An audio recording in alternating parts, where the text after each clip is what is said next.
জলবায়ু পরিবর্তন ও বৈশ্বিক উষ্ণতার কারণে বিশ্বের তাপমাত্রা দিনকে দিন যেন মারমুখী হয়ে উঠছে। বিশ্বের অনেক দেশেই গেল বেশ কিছুদিন ধরে কোথাও তীব্র দাবদাহ তো কোথাও বৃষ্টি ও বন্যায় নাকাল অবস্থা। গত ৮৮ বছরের মধ্যে একদিনে দিল্লিতে রেকর্ড পরিমাণ বৃষ্টি শহরটিকে স্থবির করে দিয়েছে।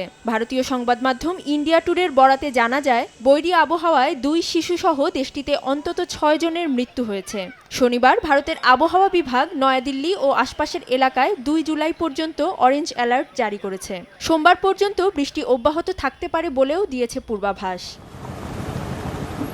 ভারী বৃষ্টিতে নেপালে আবারও ভূমিধসের ঘটনা ঘটেছে।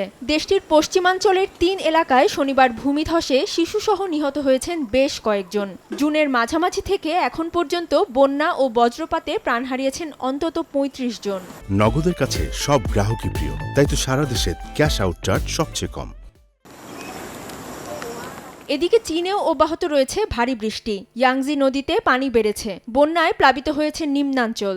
শুক্রবার আনহুই, জিয়াংসি, হুবেই ও হুনান প্রদেশে ত্রাণ সহায়তা দিতে ৪টি অতিরিক্ত দল পাঠায় দেশটির সরকার। শনিবার সর্বোচ্চ সতর্কতার রেড অ্যালার্ট জারি করে আবহাওয়া বিভাগ। এরই মধ্যে যেসব অঞ্চলে অতিবৃষ্টি হয়েছে সেখানে ভূতাত্ত্বিক বিপর্যয়ের শঙ্কা আছে বলেও জানায় তারা। এছাড়াও দেশটির বিভিন্ন প্রদেশে রোববার দুপুর পর্যন্ত ভারী বৃষ্টির পূর্বাভাস দেওয়া হয়েছে।